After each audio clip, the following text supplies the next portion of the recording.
My name is Roy Lewis Smith, and I live in Chapel Hill, North Carolina.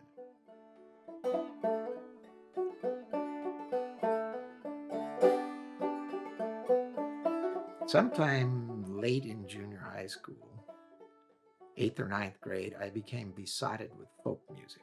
So this would have been around 1962. My brother, who is 5 years older than me, came back from college with a bunch of these records. And I listened to them endlessly. I learned all the songs, I learned how to sing them. And at some point, I bought a guitar from a friend of mine for $5. And at some point, slightly thereafter, I saw a classmate of mine in high school playing a five-string banjo really well.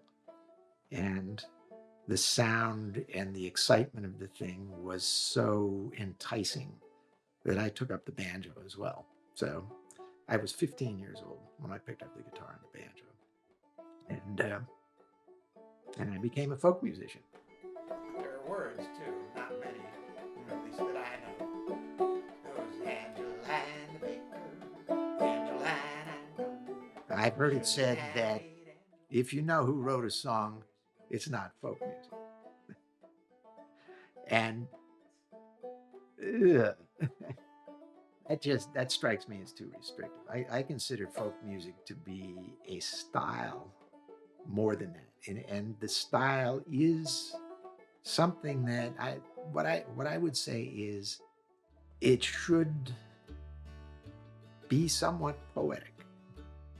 There should be vivid images in it or stories, ballads of hardship or ballads of joy, and it's acoustic. When you have good recordings of quality instruments, I mean, the banjo has a particular sound, the mandolin has a particular sound, and the guitar, actually, guitars, there are a whole lot of different ways a guitar can sound on a recording, but those sounds are so rich and they're completely authentic. One of my favorites from way back and all the way through has been Doc Watson. I still learn Doc Watson stuff. And he was an amazing guitar player. He was absolutely groundbreaking guitarist. I don't try to do that stuff because I'm not Doc Watson. But he also he had the most congenial stage presence, the most um, inviting way of singing a song. It was just like he was your uncle with a sense of humor. And the sense of humor was always there in his vocals. I just love the way the man sings. If I'm just listening, the sound quality seems completely normal to me. I can track chord changes. I can tell by the timbre of the instruments what each one of them is. I can hear the harmonies. I can hear dissonance.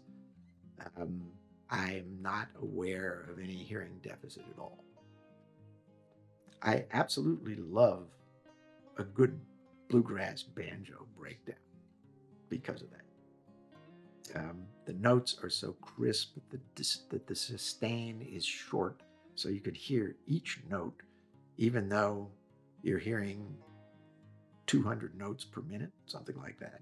It's 4 or 5 per second, whatever that is. It's really, really moving. And yet you can hear everything clearly. I wanted to listen to any kind of speech, to podcast, audiobooks for speech, and I wanted to listen for music, just listen to high quality music. And I chose to focus on things that I knew well. So in my case, that was folk music. And I think it was actually a very good thing to rehabilitate with because the music isn't that complicated. It's not orchestral where you're trying to track maybe 10 different kinds of instruments. In the case of folk music, you can start really simple. It can just be a guitarist and a voice. I would suggest an incremental approach to listening.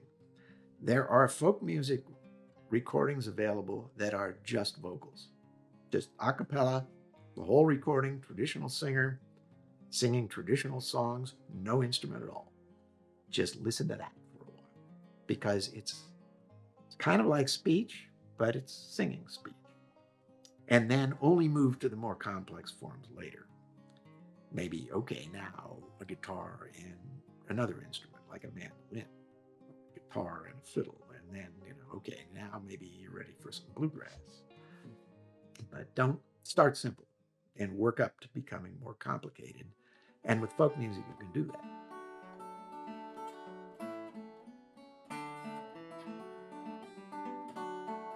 It's the most accessible kind of music.